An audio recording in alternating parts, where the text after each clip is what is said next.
আসসালামু আলাইকুম রহমতুল্লাহি অবরকাতুহু।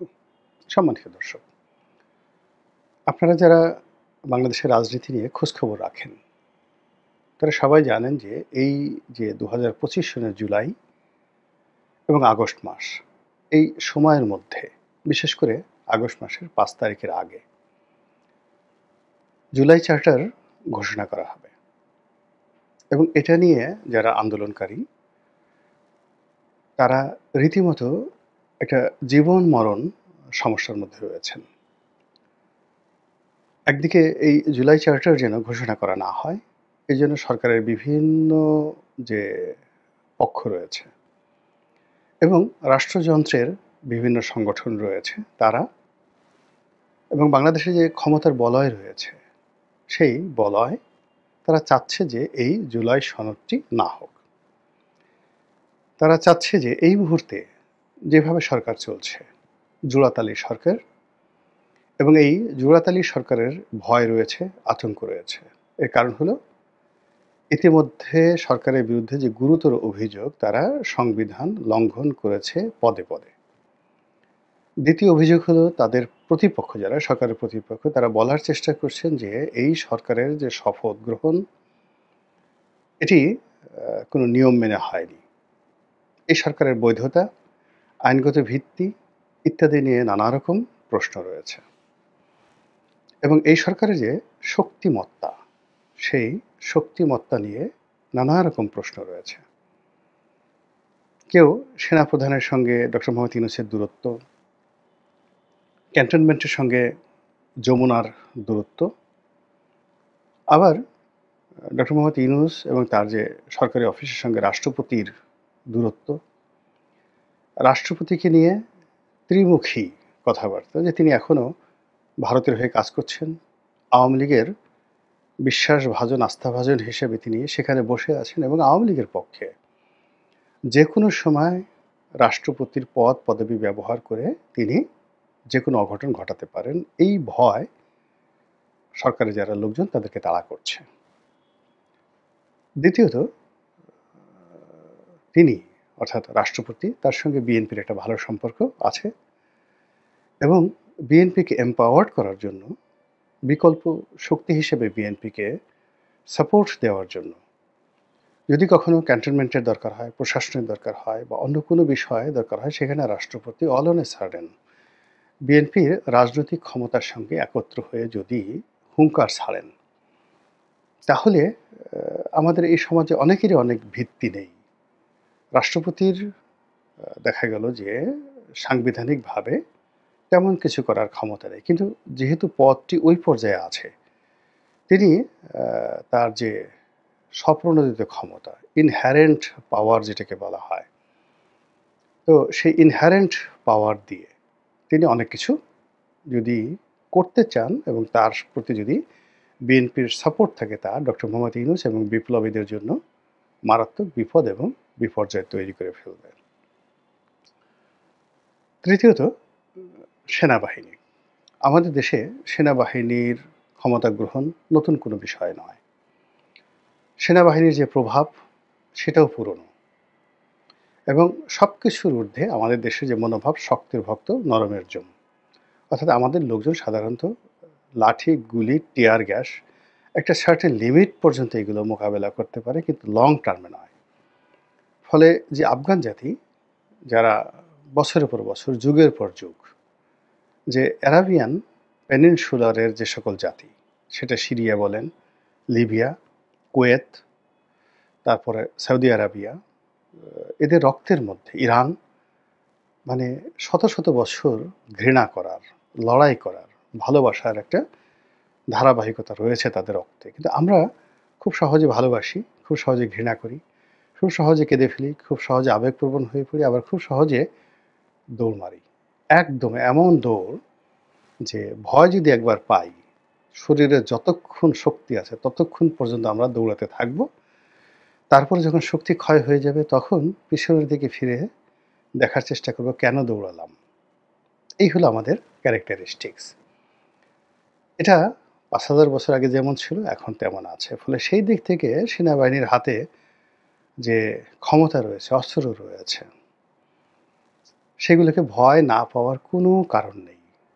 সেই ভয় সরকারও পাচ্ছে, সবাই পাচ্ছে। এবং এখানে সেনাবাহিনীর যে কর্মকাণ্ড গত ১০ মাসে খুবই যাকে বলা হয় রহস্যজনক। আপনি তাদেরকে সরাসরি দায়ী করতে পারবেন না গত ১০ মাসে, আবার তাদেরকে ধন্যবাদও দিতে পারবেন না। তাদেরকে বকাও দিতে পারবেন না, প্রশংসাও করতে পারবেন না। বেহেশত এবং দোজখের মাঝামাঝি তারা এমন একটা অবস্থানে আছেন যে তারা যা চাচ্ছেন এ যাবৎকালে সবই হচ্ছে, কিন্তু কোনোটার দায়-দায়িত্ব তাদের নেই। দায়-দায়িত্ব কার?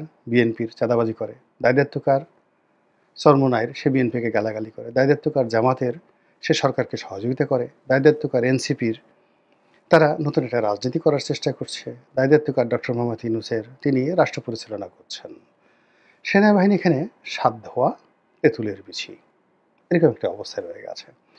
তো এরকম এখন যে অবস্থা, এই অবস্থা তো এমনি এমনি হয়নি। সেখানে যারা আছেন সেনা সদরে, তারপরে ডিজিএফআইতে, এরপরে সেনা গোয়েন্দা সংস্থা তাদের যে আলাদা রয়েছে ৩ বাহিনীতে, তারা এই যে তাদের যে অবস্থানটা ১১ মাস ধরে ধরে রেখেছেন, এখানে বুদ্ধি আছে, পরামর্শ আছে, কৌশল আছে এবং পরিকল্পনা রয়েছে।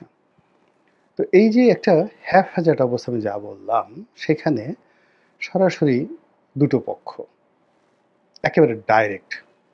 একটা হলো যারা এই বিপ্লব করেছেন, হাসনাত, সার্জিস, মাহফুজ, আসিফ মাহমুদ, সজীব ভুঁইয়া, তারা একটা গ্রুপ একেবারে সরাসরি, যারা এখন এনসিপি রাজনীতির সাথে জড়িত। তাদের জীবন, মরণ, অস্তিত্ব সবই এই বর্তমান সফলতার উপর নির্ভর করে সরকারের। ২ নম্বর হলো যে তারা ইতিমধ্যে বুঝে গেছে, এনসিপি বুঝে গেছে যে আগামীতে যারাই ক্ষমতায় আসুক, মানে সেটা দলটি যদি বিএনপি হয়, তাহলে তাদের পিঠের চামড়া থাকবে না। এটা তারা বুঝে গেছে। ৩ নম্বরে যেটা আছে সেটা হলো ডক্টর মোহাম্মদ ইউনূস এবং তার যারা উপদেষ্টা মণ্ডলী। এবং এই উপদেষ্টা মণ্ডলীর মধ্যে আবার ২ থেকে ৩টা গ্রুপ আছে। একটা আমলা গ্রুপ, একটা বিদেশি গ্রুপ, মানে বিদেশে ছিল তারা এসেছে তারা, আর একটা এনজিও গ্রুপ। এই ৩টে গ্রুপের কেউই নিরাপদ নন। সবাই ইতিমধ্যে অসংখ্য শত্রু তৈরি করে ফেলেছেন এবং তারা তাদের সারা জীবনের যে অর্জন, সেই অর্জন তারা হারিয়ে ফেলবেন। যেমন ধরুন সেই ব্রিগেডিয়ার সাখাওয়াত। তো ব্রিগেডিয়ার সাখাওয়াত 111-এর একজন কুশীলব ছিলেন। তো সেই 111-এর কুশীলব হিসেবে তিনি ওই সময় বিএনপির অফিসে তালা দেওয়া, আওয়ামী লীগকে ক্ষমতায় আনা এবং ১/১১-র সরকারের সঙ্গে বিএনপির যত দূরত্ব, ইনক্লুডিং তারেক রহমান সাহেব এবং বেগম জিয়াকে মাইনাস করার ক্ষেত্রে নির্বাচন কমিশন যে ভূমিকা পালন করেছে, এবং বাংলাদেশের স্বাধীনতার পরে কোনো নির্বাচন কমিশনার ব্রিগেডিয়ার সাখাওয়াতের মতো এত ক্ষমতাধর, এত প্রভাবশালী ছিল না। এবং গত ১৫টি বছর ধরে আওয়ামী লীগের জমানাতে তিনি কোনো ক্ষমতাধর না হয়েও যেভাবে ক্যান্টনমেন্ট, তার নিজের ব্যক্তিগত, প্রথম আলো এবং দেশি বিদেশি যে চক্র রয়েছে তাদের মধ্যে তিনি যেভাবে তার দাপট বজায় রেখেছেন, এটা বিএনপিকে প্রতিটা মুহূর্তে শুধু খুঁচিয়েছে। খেজুরের কাঁটা দিয়ে আপনার চোখ যদি খোঁচানো হয়, তাহলে আপনার যে বেদনা হয়, তদ্রূপ সেই ১/১১ থেকে আজ অবধি ব্রিগেডিয়ার সাখাওয়াত সাহেবের কথা, আচরণ, তার লেখনী, তার পোশাক, আশাক, যা কিছু, এটা বিএনপির সর্বস্তরের লোকের চোখে এমনভাবে টাটানি শুরু করেছে, বা continuous tense, present perfect continuous tense, যেটা দেখার কারণে তারা সেই ২০০৬ থেকে আজ অবধি এই ভদ্রলোককে দেখলেই তাদের চোখে ব্যথা করে। এই ব্যথাটার সঙ্গে আপনার চোখে যদি তরতাজা খেজুরের কাঁটা দিয়ে খোঁচা দেওয়া হয়, তাহলে আপনার যেভাবে মানে আপনার ব্যথা লাগবে, অথবা আপনাকে যদি পিঠমোড়া করে বাঁধা হয় এবং যে আপনাকে যদি বলা হয় এখন খেজুরের কাঁটা দিয়ে আপনার দুটো চোখ সুন্দর করে তুলে নেওয়া হবে, তখন আপনার মধ্যে যে আতঙ্ক তৈরি হবে, ব্রিগেডিয়ার সাখাওয়াতকে ঠিক ওইভাবেই তারা ভয় পায়। কাজেই ব্রিগেডিয়ার সাখাওয়াতের ভবিষ্যৎ কী? বিএনপি যদি ক্ষমতা আছে, যেখানে 100% বিএনপি ক্ষমতায় আসবে নির্বাচনের মাধ্যমে। তো এখানে বিএনপি যেভাবে বসে নেই, ব্রিগেডিয়ার সাখাওয়াত সাহেবও সেভাবে বসে নেই। ফলে কি হচ্ছে? আমরা যা কিছু দেখছি তার বাইরে আরও ইতিহাস আছে। আমরা যা কিছু দেখছি তার বাইরে অনেক গল্প আছে। আমরা যা কিছু শুনছি তার বাইরে অনেক কবিতা আছে। এবং তেমনই একটি কবিতার নাম হলো এই জুলাই আগস্ট বিপ্লবের চার্টার।